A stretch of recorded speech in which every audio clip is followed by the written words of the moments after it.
It is Friday, March 1st, 2024. This is another edition of Baseball Today. That is my man, Trevor Plouffe. I am Chris Rose, producer Dan, along for the ride as well. Are we wearing our matching unis today or what? We look great. Little blue, little black. You're like in this awesome hotel room, a suite like you always get from the NFL. Yeah. It's good to see your face, my friend. Yeah, same here. Last time I chatted with you, we FaceTimed while you were on vacation with all of your hoity-toity buddies. I could not believe the place you were at skiing. It was I'm jealous of your life. I am. I'm jealous. I have to admit, I'm stuck in a hotel room here in Indianapolis for like the second time in 3 weeks, and you're out, dude, God knows what, out in Utah. I was skiing, a little après ski. No, I have a good life, Chris. I will Yes, you never say otherwise, and I want to apologize for it either. I worked hard for it, and I'm grateful for it. How about that? You should be. You should be. I wish everybody could have been on our FaceTime call. Let's just say you were not wearing anything blue or white under it. It was too much skinless Plouffe. I don't think I had any clothes on. No. I think it's quite possible, actually. Let's get to it. We had a fun one on Thursday. Orioles, Pirates, spring training. Usually you're like, okay, let's just get our work in, everybody get healthy. But this was a pair of number one overall picks going at it for the first time as Paul Skenes was on the mound for the Pittsburgh Pirates. Jackson Holliday was in the batter's box for the Baltimore Orioles. Grounded out on a 102-mile-an-hour fastball. First of all, let's just start with a video.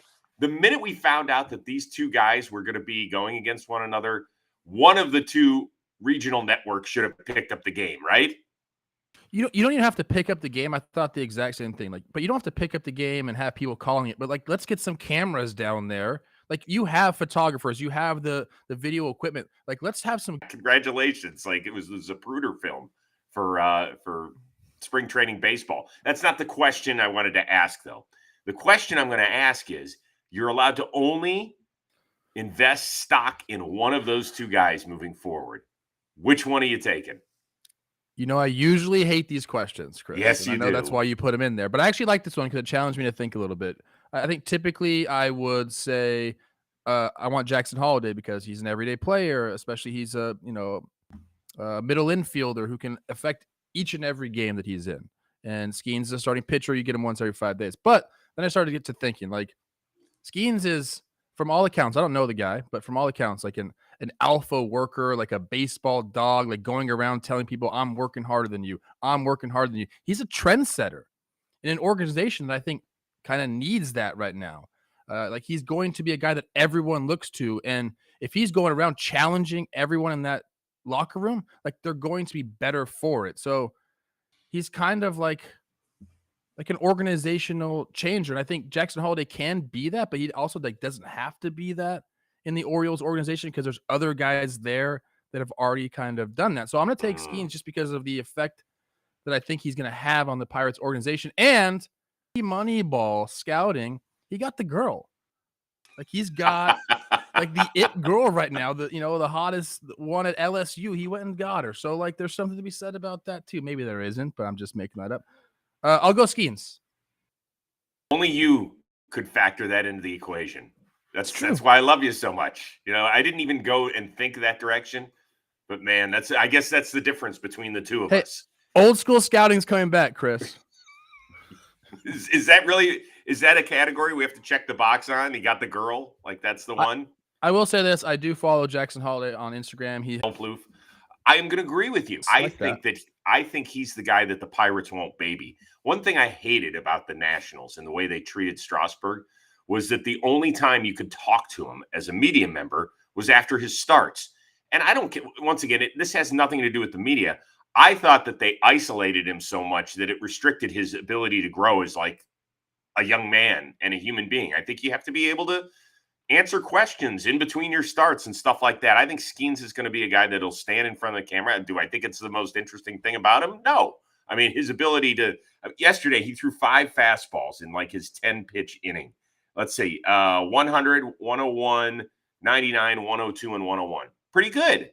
Now, Henry Davis, who, of course, is a former number 1 overall pick and was catching him yesterday, he said, the thing I love about him most is he's not a guy who just wants to blow dudes away. He wants to pitch. And apparently he's got 5 different pitches, including one thing called a splinker, which is kind of newish terminology, I believe, right? A splinker. Yeah, Duran throws that for the Twins. Yes, he does. So this is kind of fun. I love it that he wants to be an artist out there as well. I think that's what separates guys who are great pitchers from super elite pitchers. And I'm looking forward to the ride here. I am too. I mean, I usually do not give starting pitchers props like this, so that you can tell I'm high on this guy just because I really, it's like the attitude that he brings. I think obviously the talent is there. Both these guys are so talented, but I think the overall effect on an organization, Skenes will probably have a little bit more. Yeah. All right, let's move out to the West Coast where the San Francisco Giants, they have more unfortunate news when it comes to their starting rotation. Tristan Beck is going to be out indefinitely. He's got an aneurysm in his arm, and so they're figuring out ways to treat it. We hope that he'll be back at some point this year, but who knows? This comes right after Keaton Winn was shut down with a bulky elbow. It sounds like he's back on a throwing program, but once again, we don't know if he'll be ready for opening day. It could be a little while. He's a young guy, so they're not going to rush him. Are the Giants, in your opinion, are they nuts if they don't go out and sign Blake Snell or Jordan Montgomery now? Yeah, I think they are. I mean, look, everything was already going to have to work out perfectly for them with their starting pitching. You know, you have Logan Webb, who's a superstar. Like he's going to take the ball and be your guy. I'll even be willing to say I'll give Kyle Harrison. You could put him almost on that tier. Let's just say that. Like, say he's going to go out there and be a guy for you.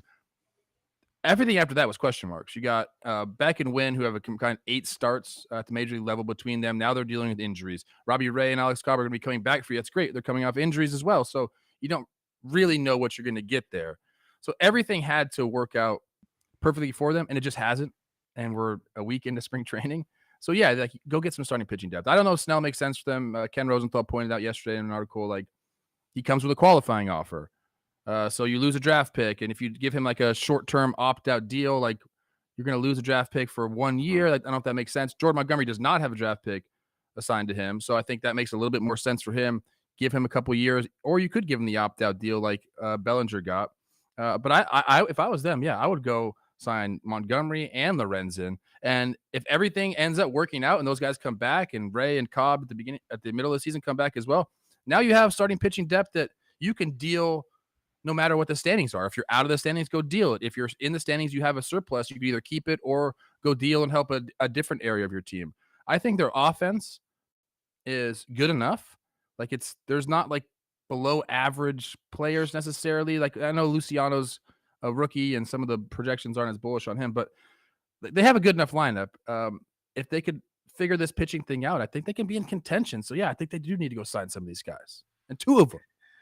You know, for years we heard that the Giants, when they're ready, they're going to spend huge. And we've talked, I don't know how many times in recent off seasons about their inability to get the biggest player out there.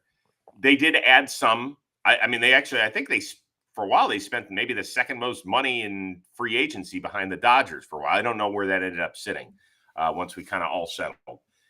The other young names you're hearing are Wisenhunt, Rourke, Mason Black, Hayden Birdsong.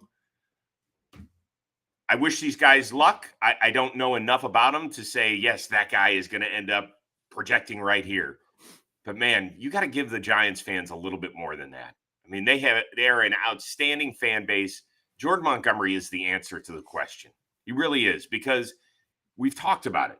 He makes every start. He has improved every season.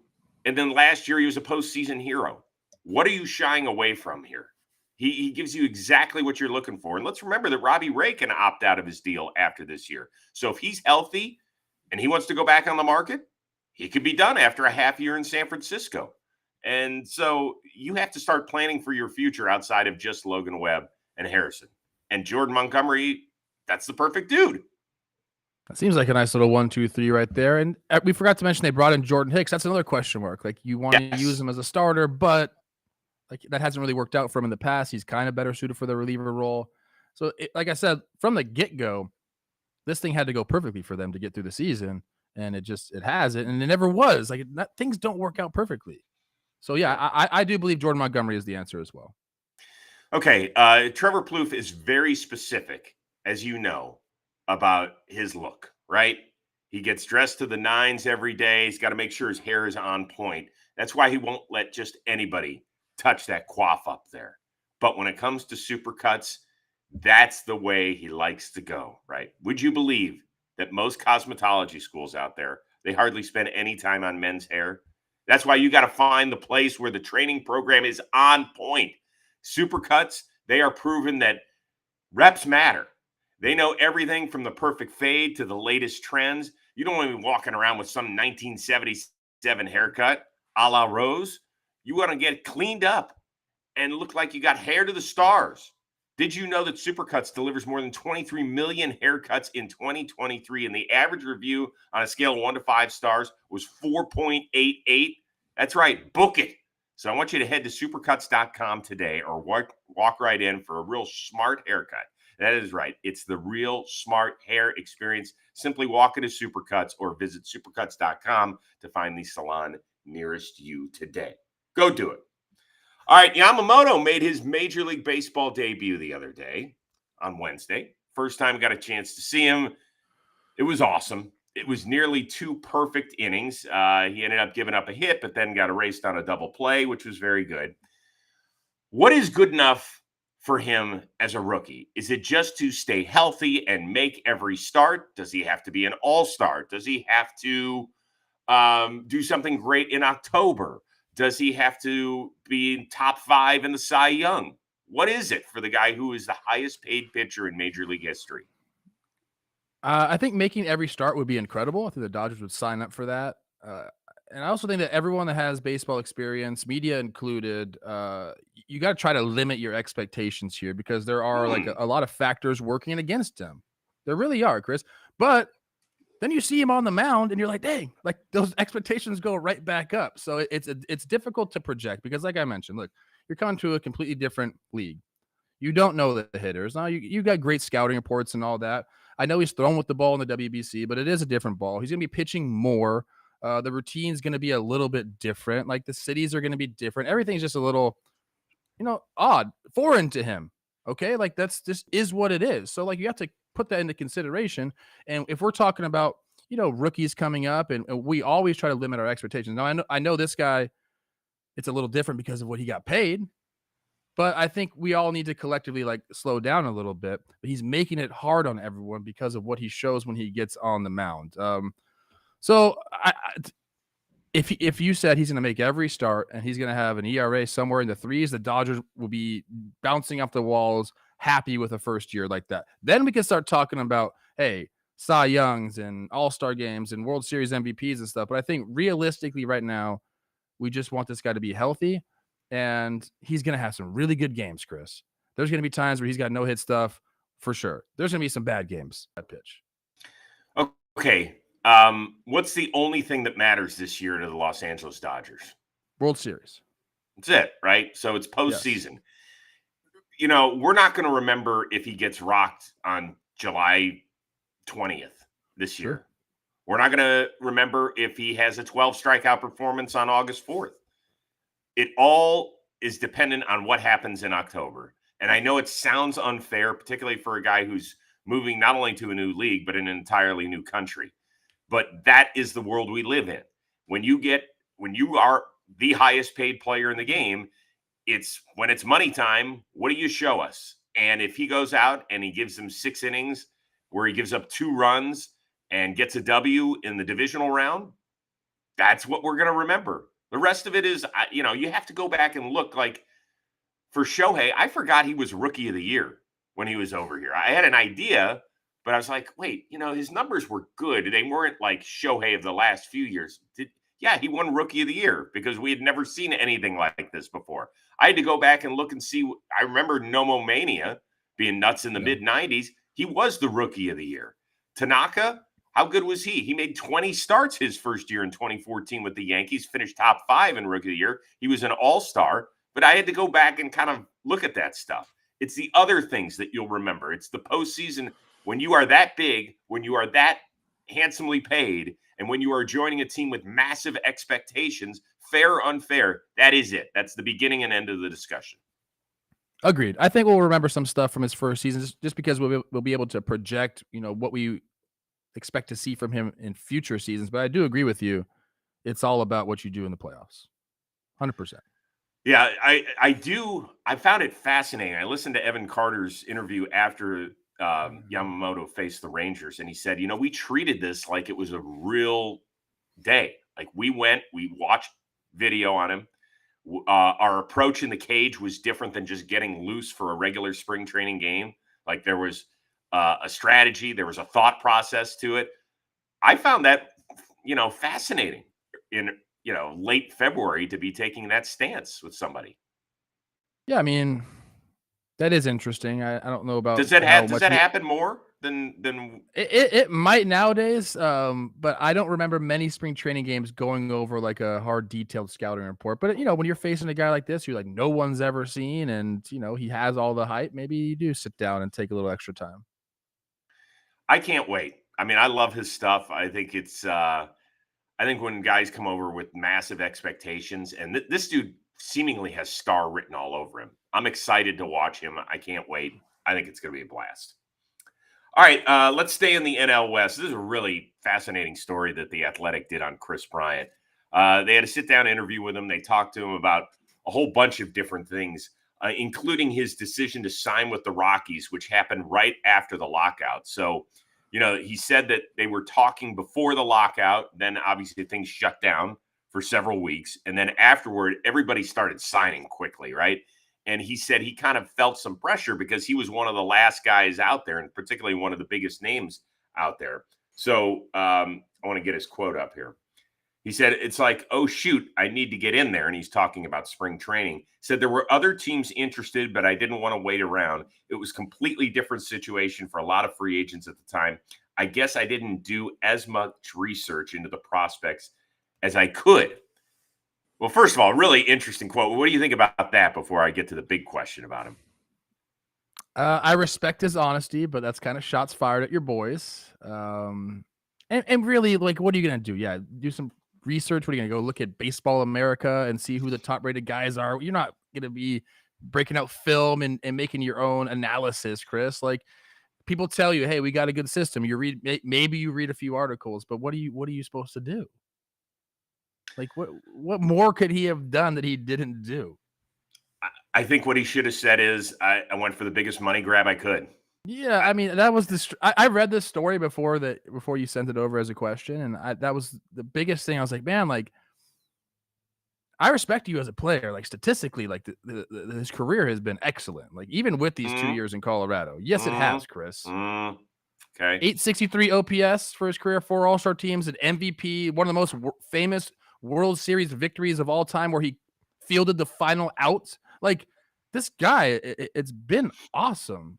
See, Rose, we're just thinking about the last year in Colorado, or last 2 years in Colorado. Like, this guy's 32 years old, still has a ton of great baseball left in him.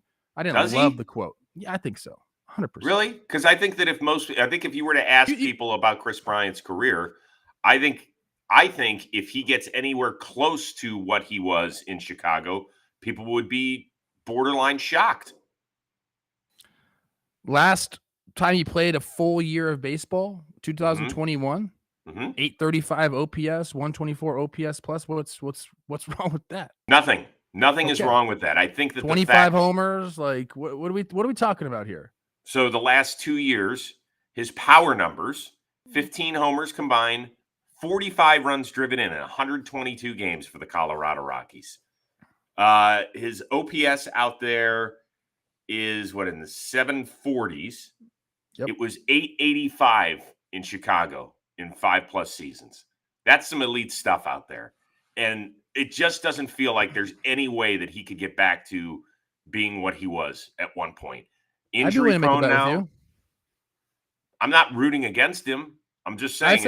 I say if he plays, like, we have to set a number of games. Like, let's say this guy plays 120 games this year. Oh, by the way, can you believe that's the number we're sitting at? We're asking. Well, I don't know. I mean, okay, if he's fully healthy, let's give him 160 or 150. 150, excuse me. Okay, 150. All right. He'll have an OPS in the 8s. I'd make that bet with you right now. I mean, I'll take it. That's fine. I hate it that I'm rooting against the guy. He's a nice kid. Here's the problem. When you pay somebody almost $200 million, I think unless they are truly an elite, like top 5 MVP candidate every year, I need something more out of you.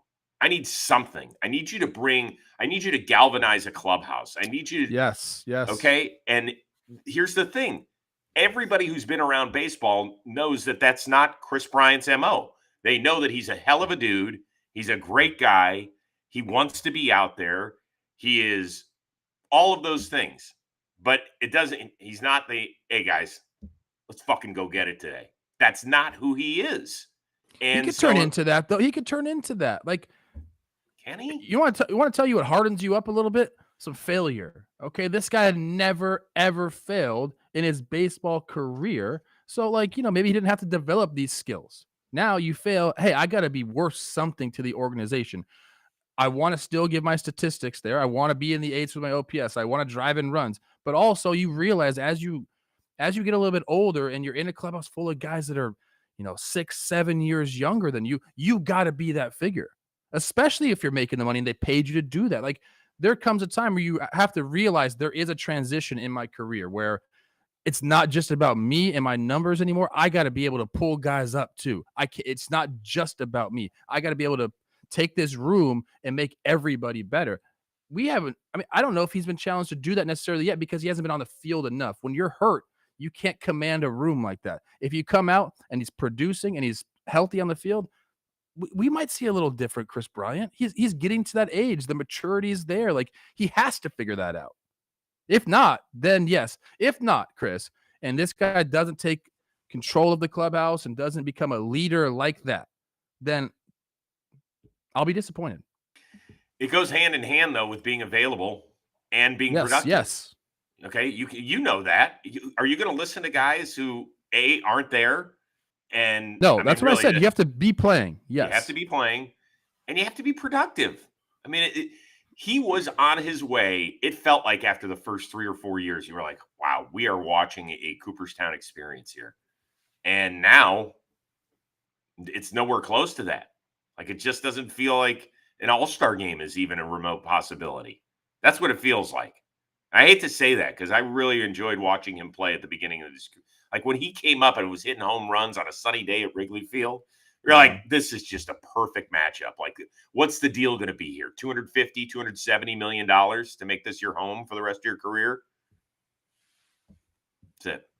Him and Nolan Jones, Bash Brothers. Like, you got the young guy, you got the old buck. Let's be homies. I like it.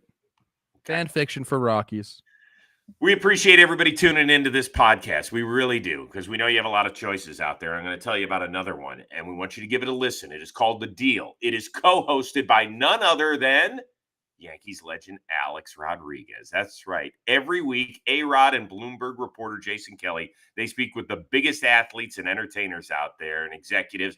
They have talked to already Maria Sharapova and Michael Strahan and Derek Jeter and oh so much more. Here's the deal about The Deal. It takes you behind the scenes into the world of sports, media, and entertainment. It dives into the wins and losses the only way that A-Rod can, and also the lessons learned along the way. Now, we have talked a lot about Alex Rodriguez, here at John Boy Media over the years. He hasn't shied away from the fact that he has made his mistakes. He has had tremendous successes. He has been the number 1 pick in the draft. He has been at the bottom trying to figure out how to work his way back into baseball. So he has seen it all. And like I said, the guy doesn't run away from it. But, one thing he should run away from is the sun. At least put the sunblock on, A-Rod, because he hung out in the sun a little bit too much recently. I'm sure he talks about that on The Deal. It is from Bloomberg Podcast and Bloomberg Originals. You can listen to The Deal on Apple, on Spotify, or wherever you download your podcast. We wish him the best of luck with that. He is more than welcome to come on the Rose Rotation and talk about The Deal as well. So there you go. All right, before we get out of here for the rest of the weekend, we are making a plea to Major League Baseball executives out there. Do whatever you can to sign Joey Votto, because our dude just keeps riding through car washes and hanging out in like Costco parking lots, giving us tremendous social media clips like this one. I'm sick of this. If someone doesn't sign me, I'm not going to put my shopping carts away. Carts are a lot like golf balls. You just want to get them close to the hole. Nice. What do we do about our boy? What is going on, bro? And now I know you've never been to Costco because those are definitely not Costco-sized shopping carts, Chris. That's true. That's true. I love Joey Votto. And what have I always said about aging veteran hitters like Joey Votto? If you're a team, bring them on board so they can help your young guys. You should have had them in spring training already. You missed the boat on that. Imagine Joey Votto walking around the cages before the day talking to your young prospects about hitting. How dumb are these organizations that nobody's brought this guy in? I don't understand it, Chris. So yes, somebody signed this guy. Well, first I got to start with the beard, man. I mean, it looks like he's been living in a tree. It's frothy. Number two, yes, we want to see him back. I want to see him continue on. He could still mash right-handed pitching. Go do that. Go be a leader. We want to see you back out there. Number three, I got a real problem with what he said about shopping carts. This is not a closest to the whole gimme. Like, no. It's the number one thing that drives me nuts when I do go grocery shopping. The number of carts I see just lying out there. Let's finish the job, Joey. This isn't a tap in, from 18 inches away from the hole. Like, that's good. Finish the job. I would say it to his face. You got to push it all the way in there. Okay? Because if you don't do it, somebody else is going to do it. That's your job.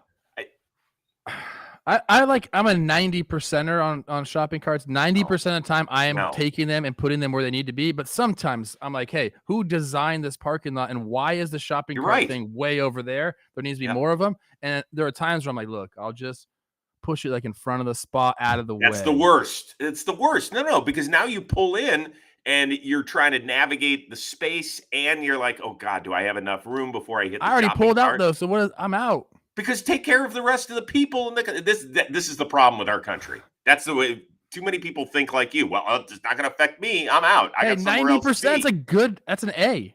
No, it's not. No, this is something that has to be 100%. You have to return the shopping carts. It's great. You know what I'm going to do now? Hire a PI to follow you around and see if you actually do this or not. Great. You're just talking about it. Great. And guess what? It'll be wasted money on your part because the PI is going to be like, Jesus Christ. This guy's a saint. He's returned every shopping cart ever. I have followed him all over the place. And I haven't seen him once leave a shopping cart. Got it? I could go on and on about shopping carts. There's this grocery store by me that wants you to they have new shopping carts where you scan the item and just pay like on there. And I'm like, what are the checkout counters for? Well, we're just taking jobs away from people for these robots. I'm sick of it. Okay, well, this is a different discussion. But yeah, I'm willing to have that discussion. But I want to talk to you about something that we can control. Look at you. You're like, oh, well, I'm not going to be there, so I don't have to do it. Be better than that. Challenge yourself. No, it's not 90%. That's not good enough. It's not good enough. I'll tell you what is good enough. The Everyday Performance by Dan Rourke. He is the one-of-a-kind producer of this show. Thank you. It is great to see the uber-talented Trevor Plouffe back with me as well after his snooty little ski vacation. I am Kris Rose. We will see you Monday on Baseball Today.